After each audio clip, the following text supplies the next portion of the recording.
Praise the Lord, everybody. Welcome to On Point, the number one Saturday morning Christian-based call-in talk show in America, coming to you live every Saturday morning from 9 a.m.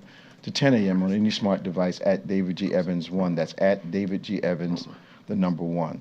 So glad you could join us today. As a lot going on in the world. We will have conversations for the next 60 minutes regarding a variety of subjects, the political, some of the sports, but we will always, events that are happening, the uprising of violence again, and protests. We'll have to cover it all so you'll understand that the Issacharian viewpoint from the Bible is to understand the times that you live in, but even just as importantly, or more so, knowing how to respond.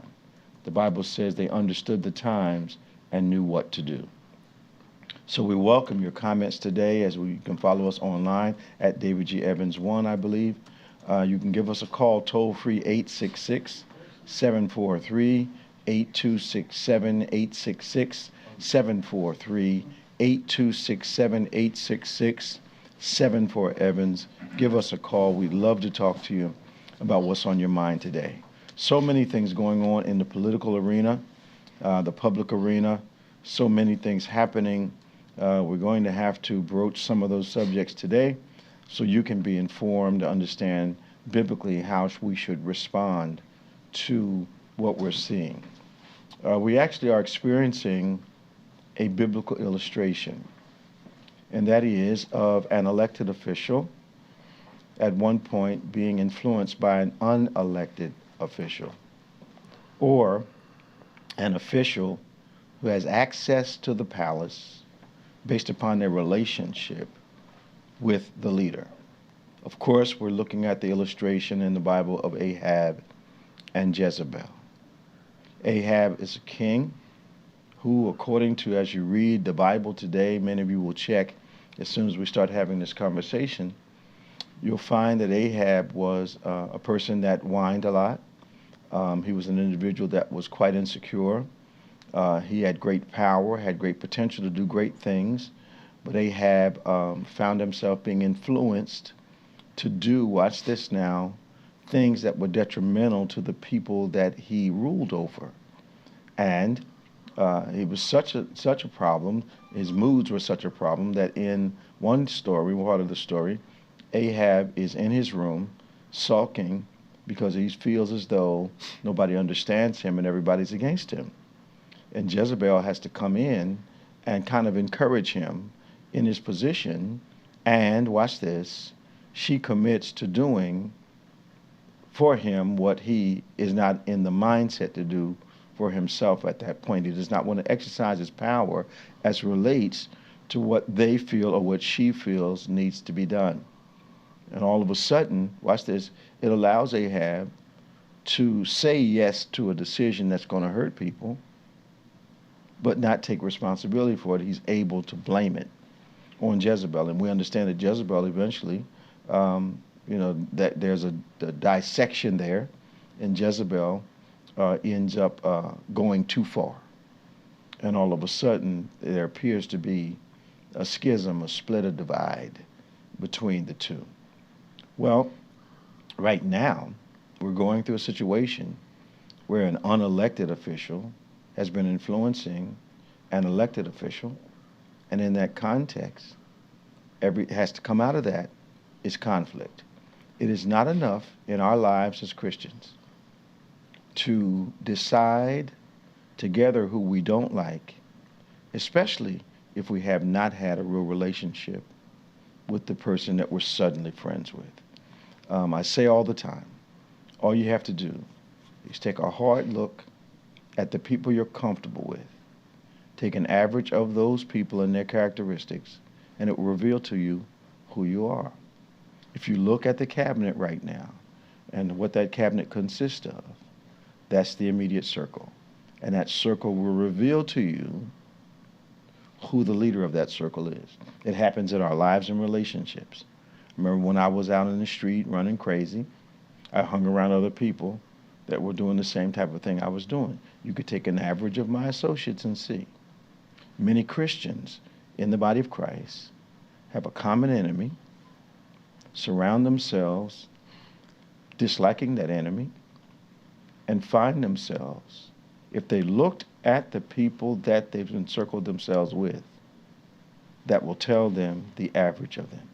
Take a mental picture of the folk you surrounded yourself with and look at the dominant characteristics. Why are you together as a group? What about each of you is a weakness that needs to be strengthened by the presence of other weak people? It is absolutely life revealing, absolutely revelatory to those who desire to improve themselves. The Bible puts it like this: how can two walk together except there's agreement? So even if, watch this now, even if folk, the Sadducees and the Pharisees did not like each other, they hated one another, but they came together in their hate for Jesus, they could agree on their hate. I'm going to advise you not to be a part of something like that, not to get with somebody you hated last year because you hate somebody this year. Don't do it. God will not honor that, and you'll find your prayers being hindered because your heart is not right. Confirming hate through another person does not make your hate more honorable. 866-743-8267. Scott from Vineland's on. Robin from Delaware is on. Haven't heard from her in a while. She's going to come on and say she's got one thing to say, and then we'll find out she's got 6. We got Karen from Philadelphia. The lines are lighting up. We want you to get on board. Why don't you share right now? I need you to like us, subscribe to us, hit that notification button. We need 1,000 likes today to shift us up on the algorithm, and I know you can do it. So like us, doesn't cost you anything. Subscribe to us, doesn't cost you anything. Hit that notification bell, doesn't cost you anything. We'd love for you to be a part of the On Point family. 866-743-8267, 866-743-8267, 867-866-74 Why don't you give us a call? Now, of course, our world-famous co-host, our resident historian, our resident scholar, he's so many things. Reverend Nicholas A. Smith. Hey, man. Hey, y'all. Good morning. Good morning. Man, I tell you, man, stuff going on out in this world. Yeah. We need Scott and Robin and Karen have been waiting online. Let's go to them first today, and we can pick up our conversation. Scott, how you doing? Gentlemen. Scott. Hey, Scott. What's going on? Good. Man, if I had your hand, I'd throw mine in, as my grandfather used to say. It's good to talk to you guys. Yeah. How you making out, man? I'm doing a little better. Yeah, well, 1 minute at a time, bro. Yes, sir. I was just telling Crystal, good news. I got approved for an apartment in Runnymede, right down, that big diner, the Philly Sports Bar / diner. Yeah. So I got approved. So it's going to be bittersweet. It was the apartment me and I had, but I got to do it because it's not good for my health being in this apartment. It's a little too much for you emotionally right now. Yes. Yeah. Yes, and it's a wise Lord, move. But the Lord blessed me to get this studio apartment, and of course, when I move in, I'll let you guys know. You can stop by and see me sometime. I'll be closer to civilization. Stay out of that sports bar too. Yeah. Leon told me you must have talked to Leon.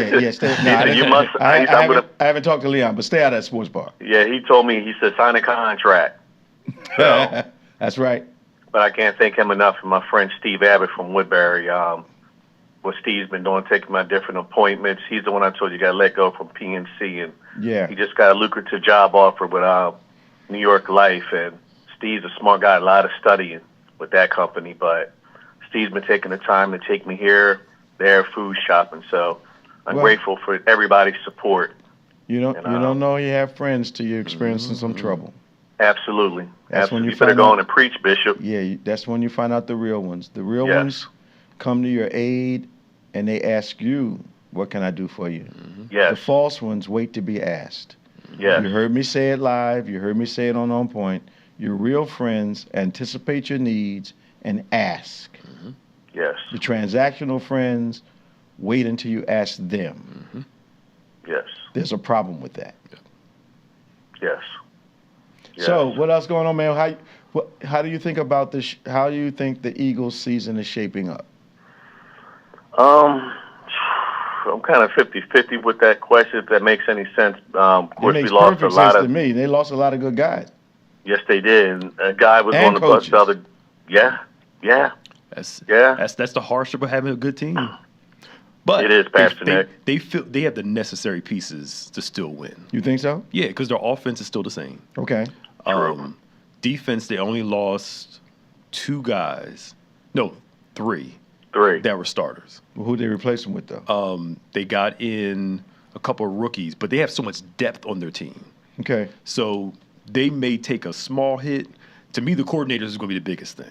Yes, that offensive coordinator. But because we all know what happened last time we went. We stayed in house. Nothing against that good brother Brian Johnson, but truth be told, when we stayed in house, it got that off. Look what happened. So I hope it's not a repeat. Yeah, but that's the hard part of having a winning team. Yeah, your assistants leave every couple. They become coaches. It's a part of Yeah, part of the business. Did you see the game the other night? No, I didn't. Man, you mean OKC won? No, they didn't Indiana win. Won. I thought Indiana won. The Indiana won. They did by 1 point. Yeah, I saw highlights. I was busy, taking care of business with the apartment. But 1 point. It got on my nerves watching that game because you could feel them just coming back, and you could feel OKC just wilting. They got to that last minute. What was that? Larry Bird used to say, "You got to play every second." Every second. Yep. Yes. Yep. And the Hallenberg's nasty. What can you say about how? Then he was missing in action for most of the game. Then he kind of woke up. Just went off.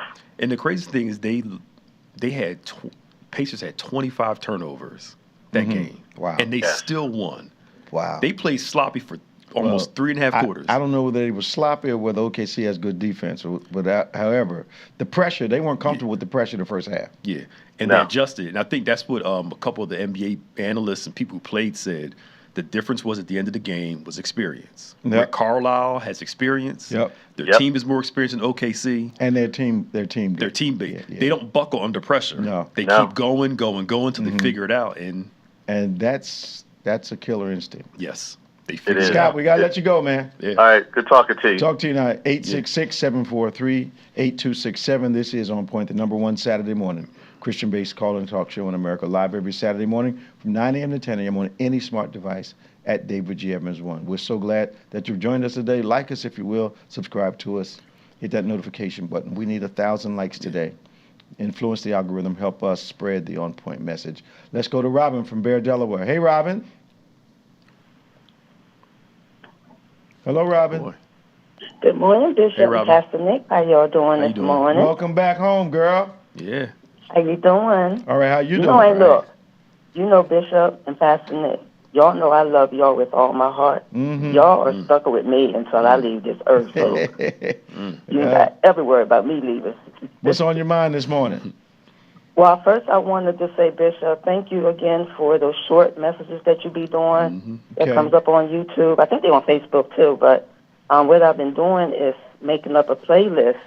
So that way, you know how you were saying sometimes you have to go back and watch a message, either from Bible study or church.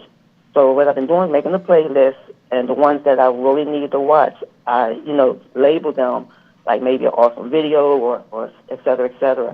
This way, I can go right back to my playlist folder on YouTube and watch the ones I need to watch. So which ones have you been watching lately? The one about the mental health, Jesus and our mental health?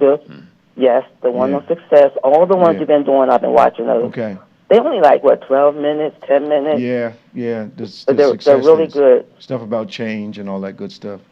I'm glad it's helping you. What's on your mind this morning? They're really good, yeah.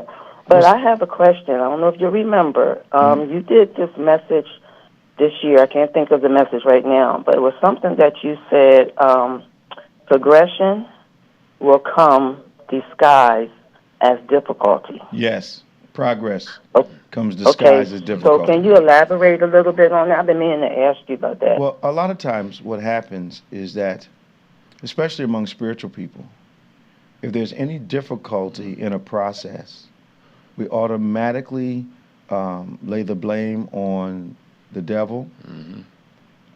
We say that it must not have been for us. When something I said Wednesday night is that trouble is actually an invitation to victory. Yep. and we often turn away from the initial difficulty of a process that has progress in it from God. It's the same way. Like, all right, here's a simple illustration. So you get ready to get in your car or go into your house. The first thing that you meet to gain entrance is resistance. The very first thing.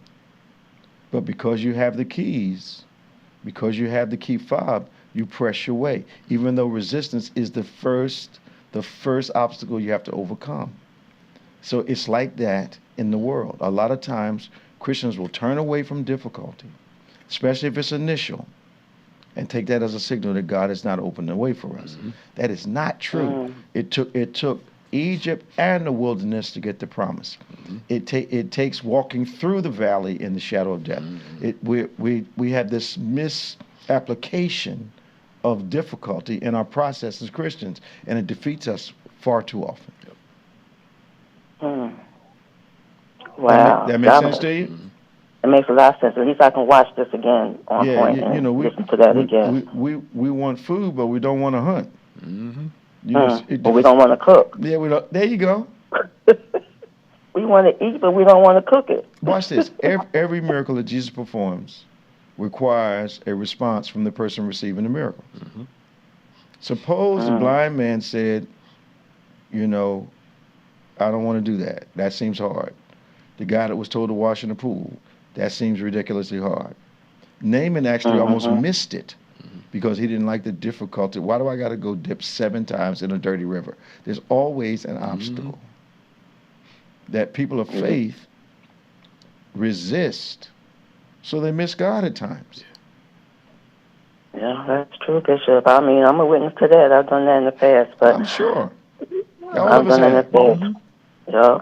And sometimes, like you always say, we got to stop making decisions without praying and going to God first for direction. Because some of the things you do, He didn't put you on that path to do. We can't blame quit on the enemy. I quit is not the same as an attack. Yep. That's true. Right. That's true. Well, I'm gonna leave y'all with this. It's kind of funny, but it's not. Did you see the clip where President Trump came down the steps? I actually called him president. Came down the steps to get into limo. He went right past the limo, and they like looking at him. Where are you going? The limo is there. He looking for the limo. It was right there in front of his face. No, I didn't see it. He missed the car. I don't know how it was right there at the steps, but it was so funny. Then he was saying in 2020 that Biden passed away. They cloned him and made him a robot. Some things shouldn't be repeated. He shouldn't have said that. He said that. I didn't. You didn't hear that? No. What was that? He said they executed Biden in 2020, and that we had been following a robot since that time. I'm summarizing.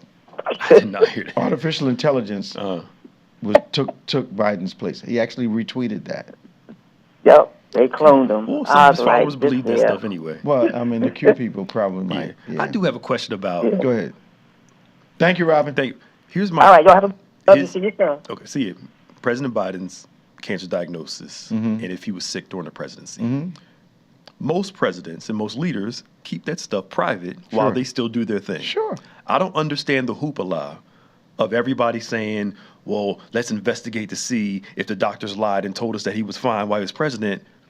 Now, help me out here. Maybe I'm thinking about this wrong, but you've heard Trump talk about it. More people, of course. Like, why won't he just put it out there that he wears diapers? I don't get the problem. If that's what you want, then.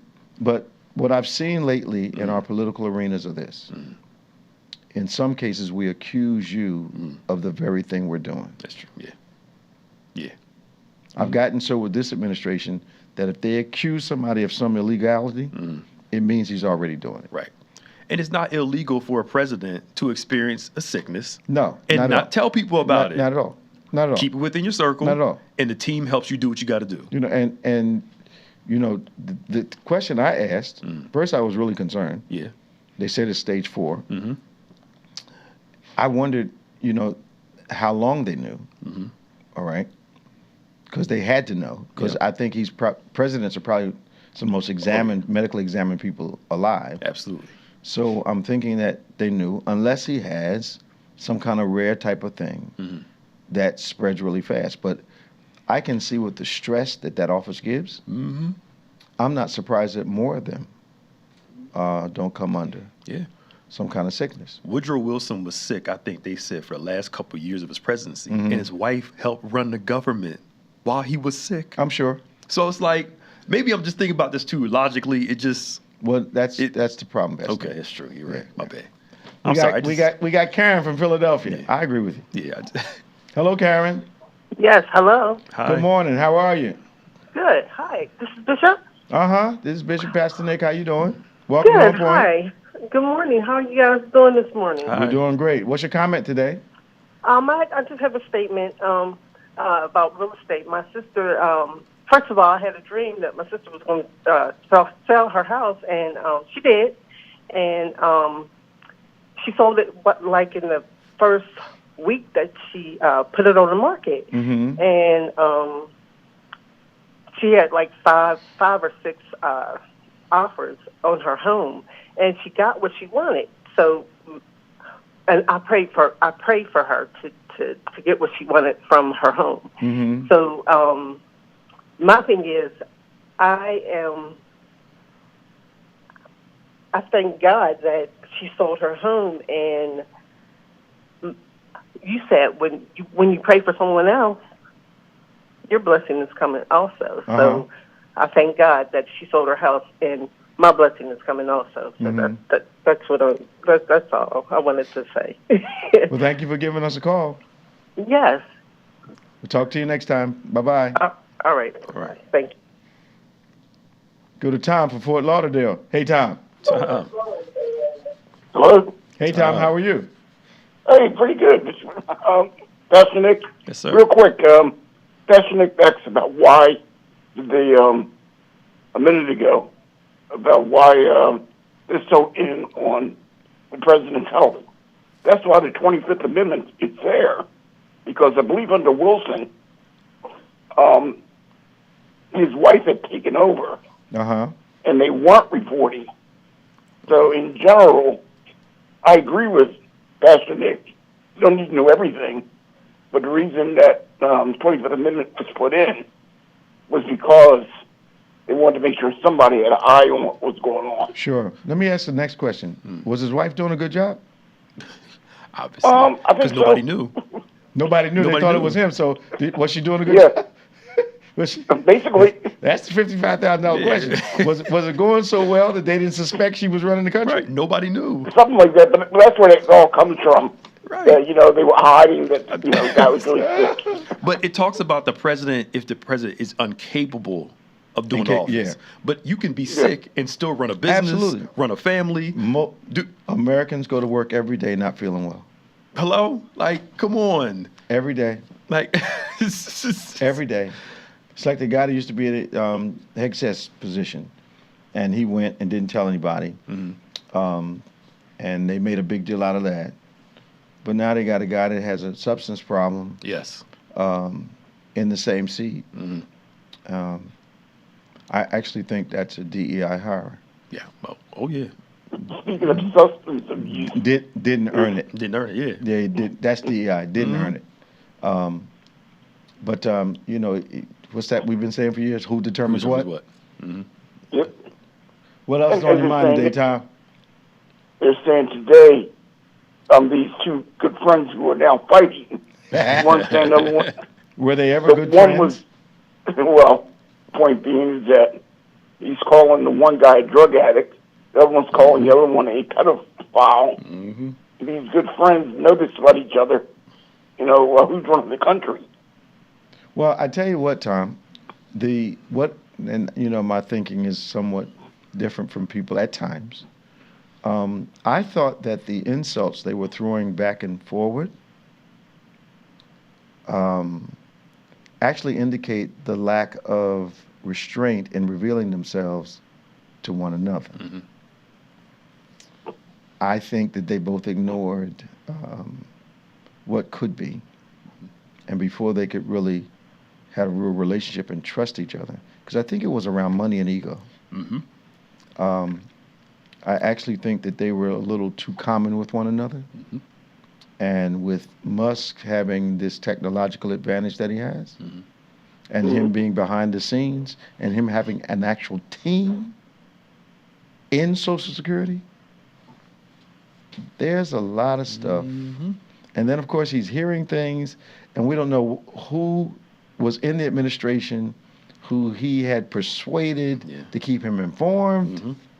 Because I don't think this Epstein thing is the home run for him. I think this is just the first approach.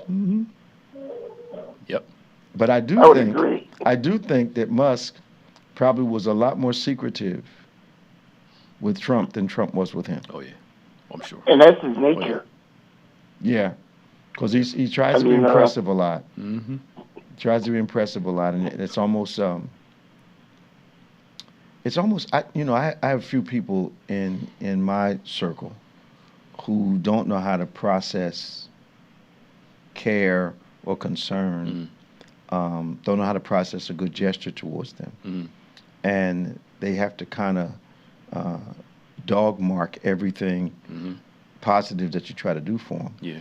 And when I watch those two operate, I'm watching two people that had a tense alliance. I think the president was envious of Musk's wealth, but at the same time, I think he, just like with Kennedy, he liked having that name working, quote unquote, for him. Yeah.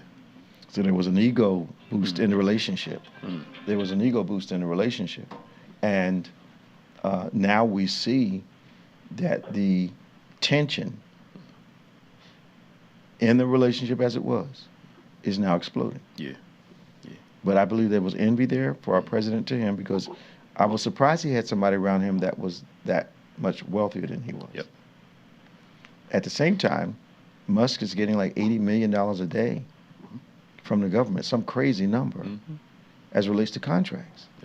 Yeah, they're talking about canceling Steve Bannon.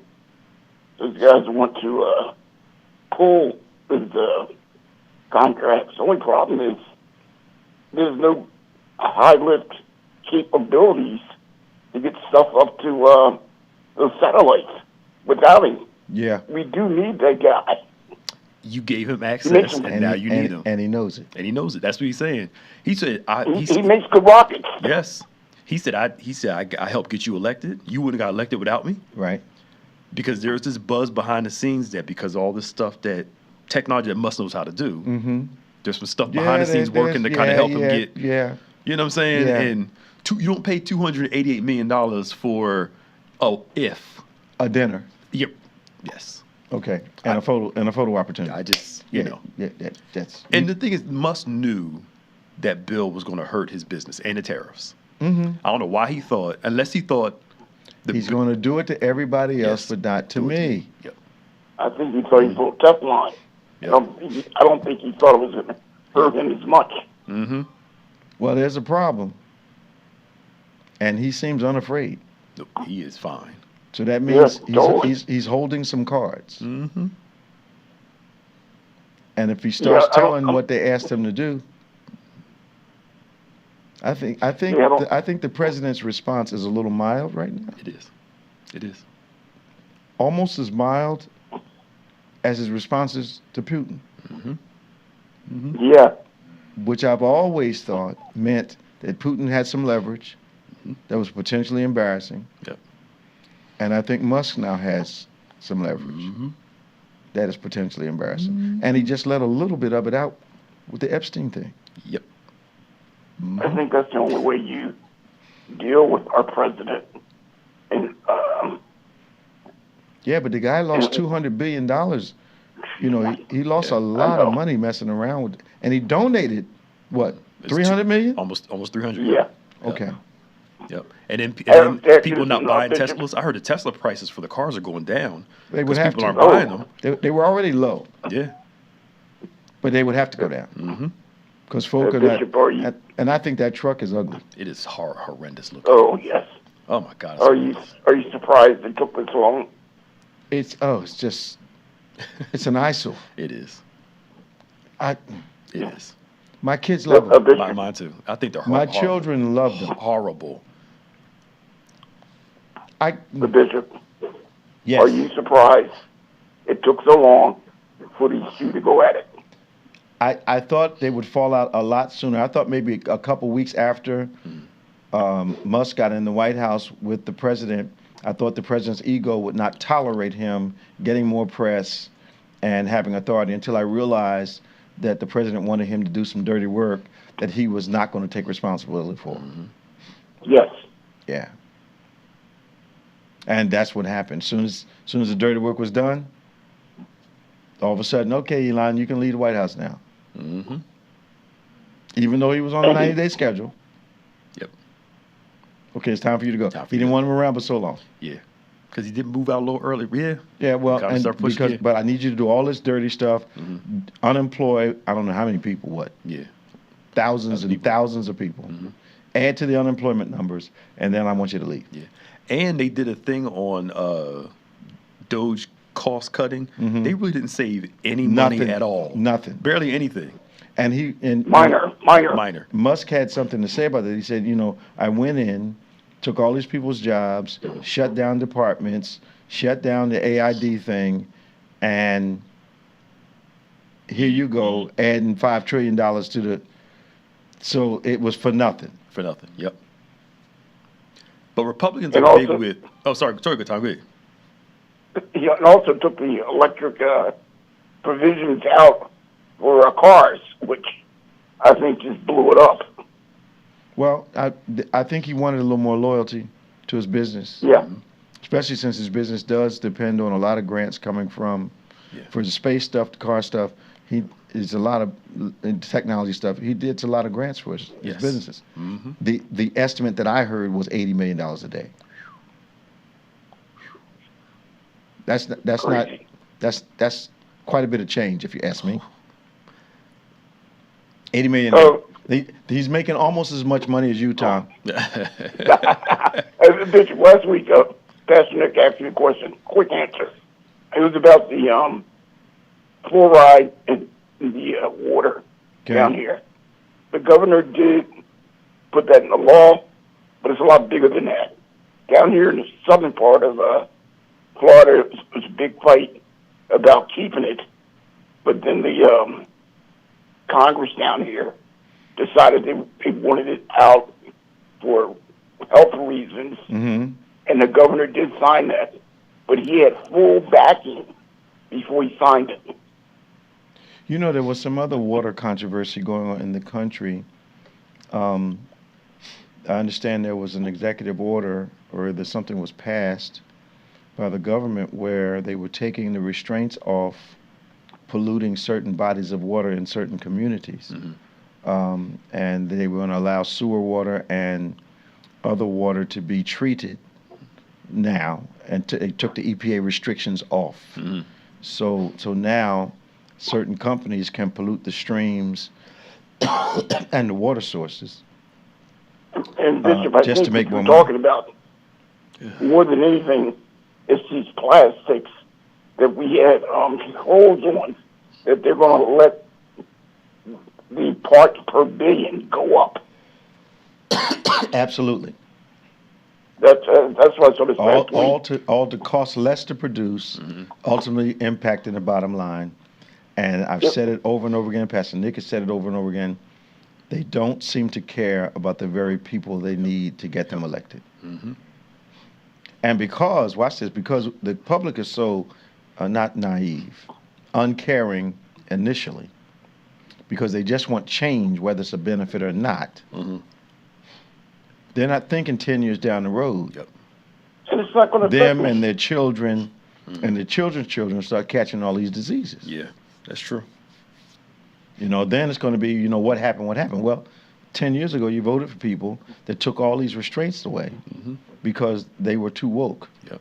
And people they don't know history to look back and see the reason for all these restraints. Mm-hmm. We need to go back to the good old days. They don't talk about how many diseases people had in the early 1900s, late 1800s, even the 20s and 30s.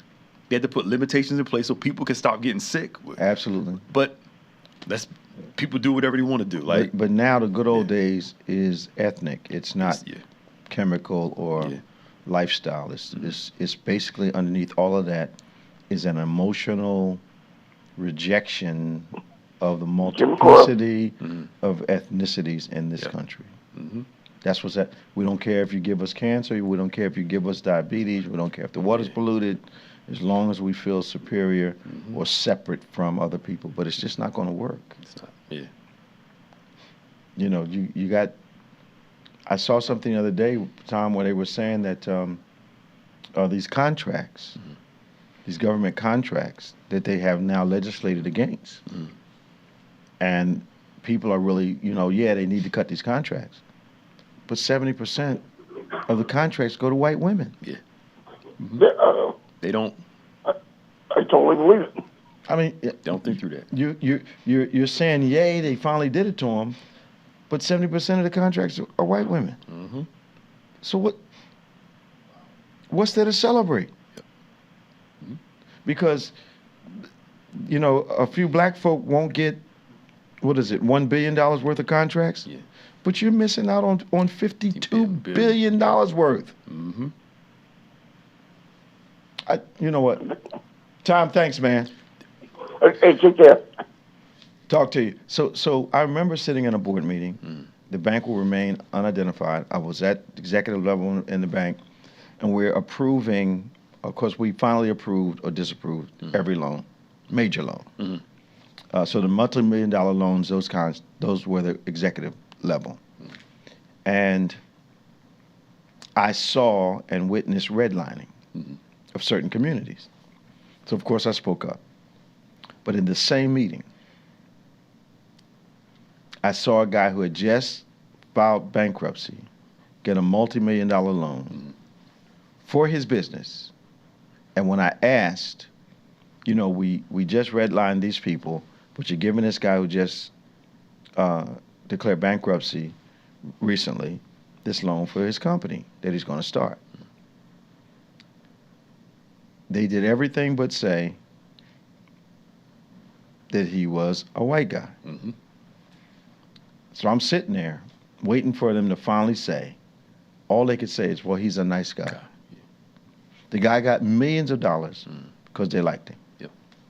They redlined the community because, watch this, and those people had not foreclosed on anything.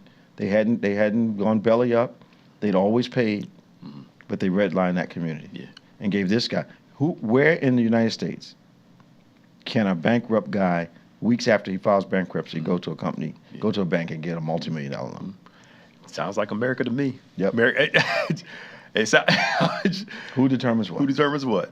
I heard some historian say something I thought was profound this week. He said the difference between racism in the North and the South is this, and this kind of falls in line with this. He said in the North, they don't mind a black person being a doctor, just don't move in my neighborhood. Absolutely. In the South, we don't want you to be a doctor. That's right. We want you to be just like us, poor and impoverished. That's right. Even if we don't get ahead, as long as you don't do better than us. Absolutely. And I'm sitting there like, when you think about it, like, it is so true. Because people act like the North, we grew up in Philly. Philly was is somewhat still in some places, extremely racist. Absolutely. In a lot of places. Absolutely. Still is to this day. I remember Frank Rizzo. I know. I remember Frank Rizzo. It was bad.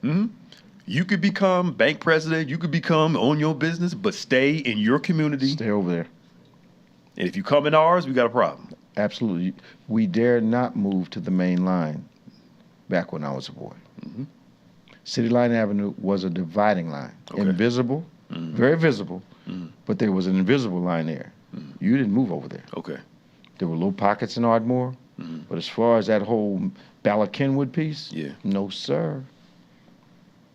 Not when I was coming up. But when I was raised, 63rd Street in West Philadelphia was a dividing line. And I didn't know it. So my aunt lived on the side where the people of color lived of 63rd Street, going up towards City Line. Well, I was out riding my bike one day. I went to ride to her house. I decided I'm going to take this left turn and go.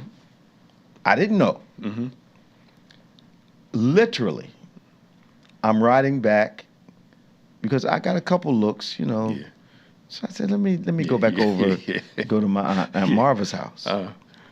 And a tire iron went past my head. No. Yes. And then a car came and reminded me of my ethnicity in a very negative way. I got to Market Street. I got to 63rd Street, and it stopped abruptly. Jeez. A tire iron literally went past my head. And you were a kid at this time? I was a kid. See, this is where people say, oh, that was so long ago. You got people who lived through this stuff. Yes, sir. It wasn't that long ago. No, it wasn't that long ago. We've been on a journey, I say it all the time, but we haven't traveled very far.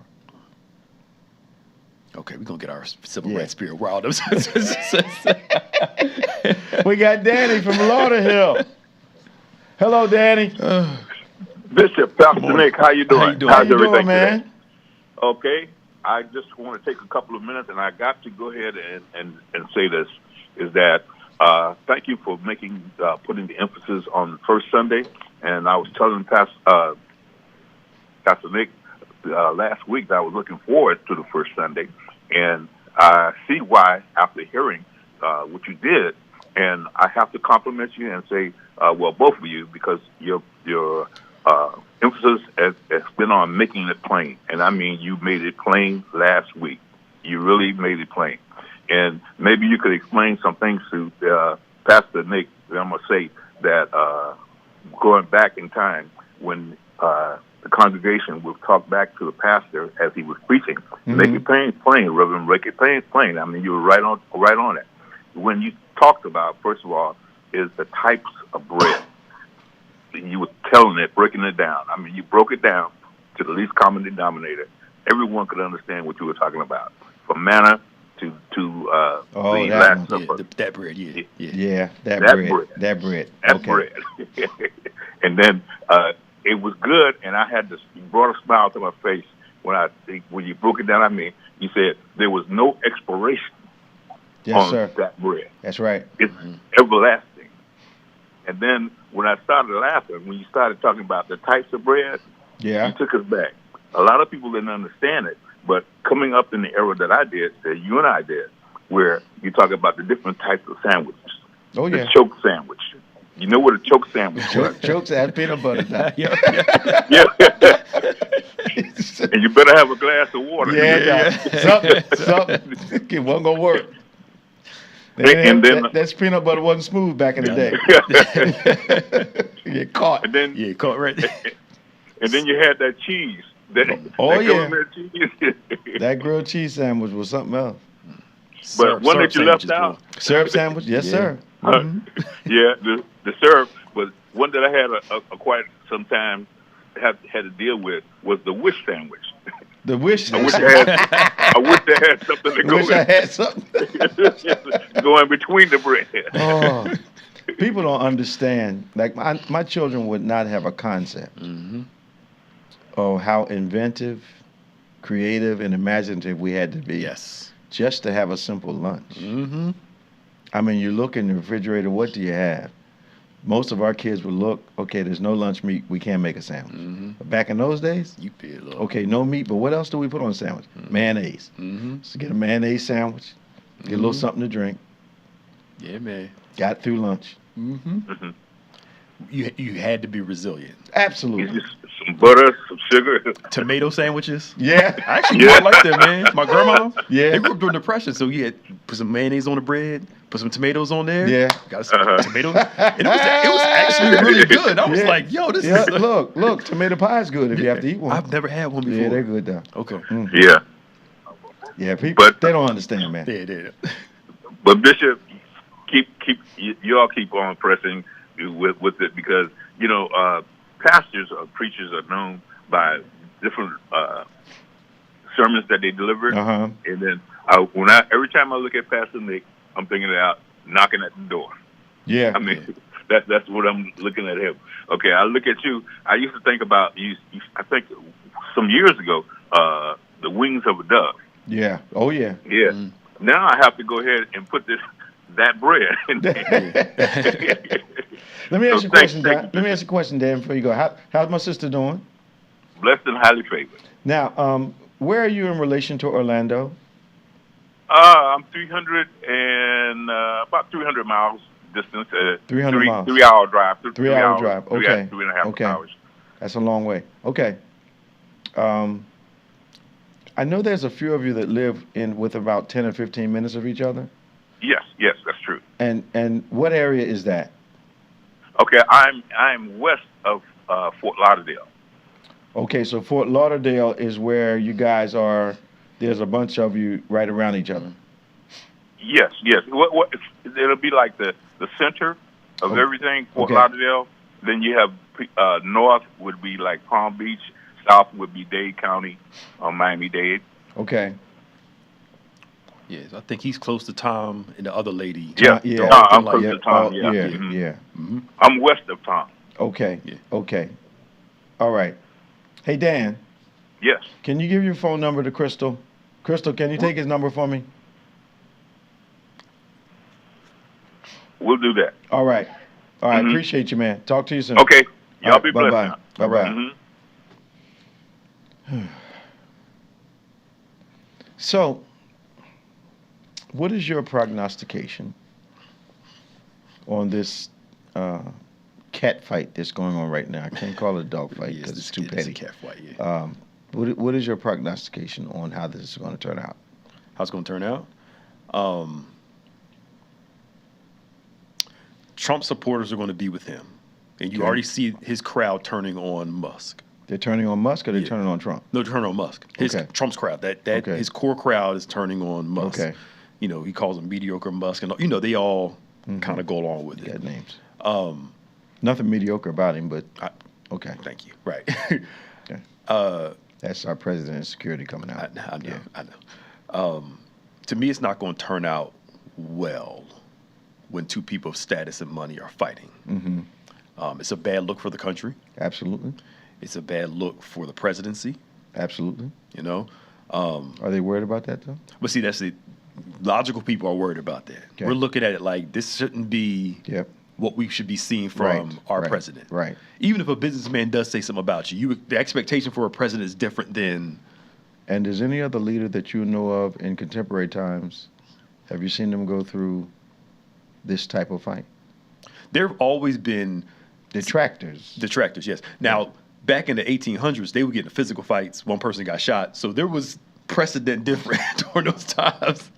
That's the whole Aaron Burr when he got shot. And people, they would fight in Congress. Yes. We haven't seen this kind of thing in the past century. You know, things have been more civilized. Okay. But where it's going to go business-wise in the country, I can't say. But I can't see Musk standing down. No. If these tariffs and this bill hurts his company. He's got enough money to do it. Yeah. He's going to stick to his business. If he's willing to spend almost $300 million on a campaign because we're going to give him access, $300 million doesn't mean much to him. Not at all. Because if I've got $1 trillion, is that how much money he has? He's in the 200 billion area. Okay, so if he got 200 billion personal wealth. Mm-hmm.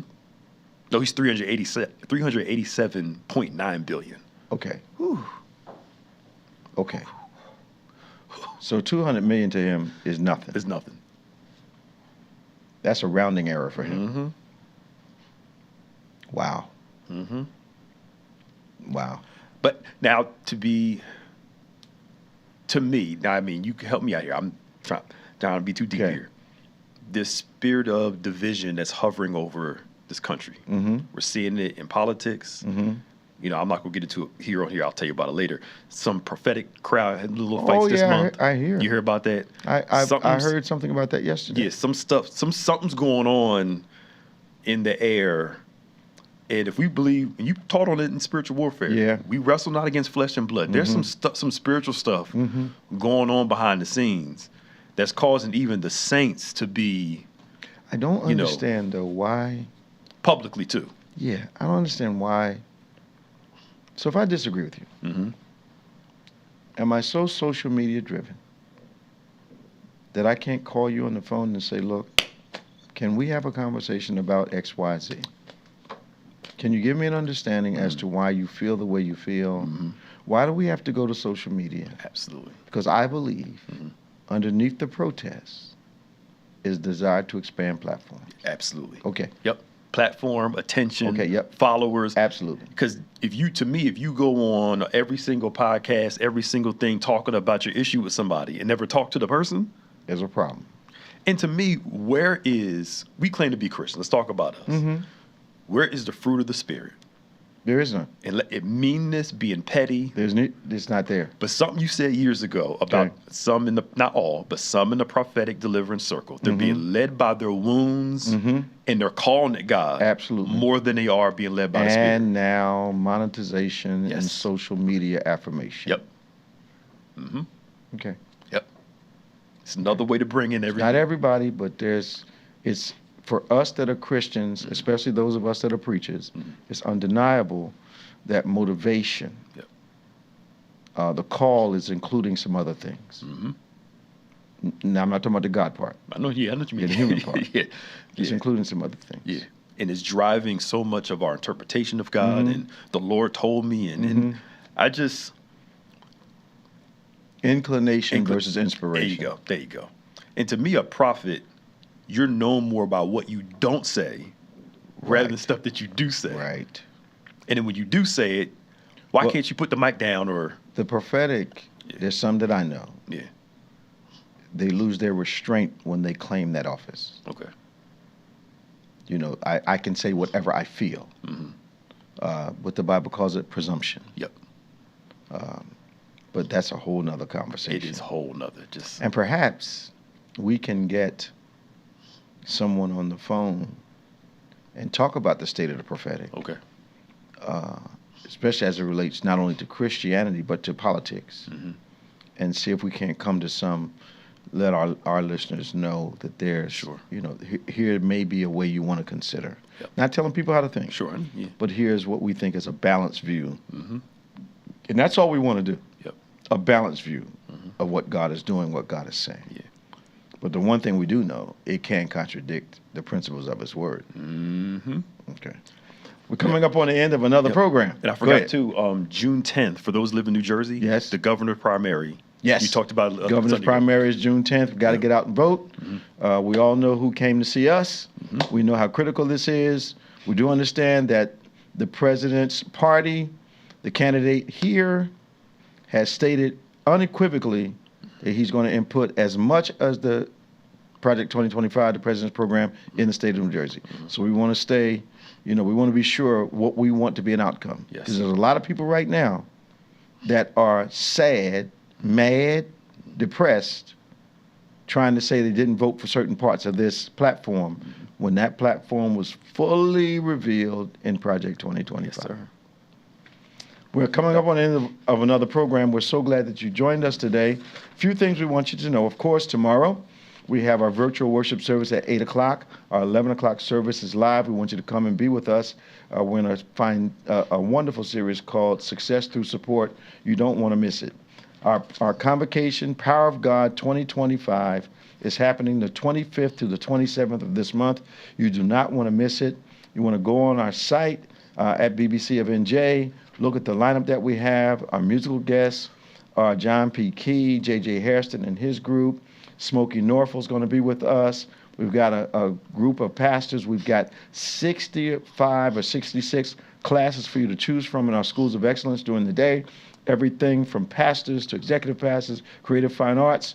You don't want to miss a moment of Power of God. Your registration gets you your choice of classes, preferred seating, 3 mini concerts, preferred seating at 6 services. You don't want to miss Power of God 2025. Safe place, safe space. You want to be aboard. So register today. Go on our site at BBC of NJ. Register today. You want to be in the seat. If you're seat sensitive, you want to register, but you get free access to everything once you register for the convocation. Well, for Pastor Nicholas Smith, I'm Bishop David G. Evans. You want to make sure that you send us your prayer at social. Prayer go to Bethany. Prayer go to Bethany.com. I thought it used to be social. So anyway, we'll see you tomorrow. Stay strong, stay safe, and remember, faith acts like a thing is so, even when it's not so, that it might be so. God bless you, and I'll see you tomorrow.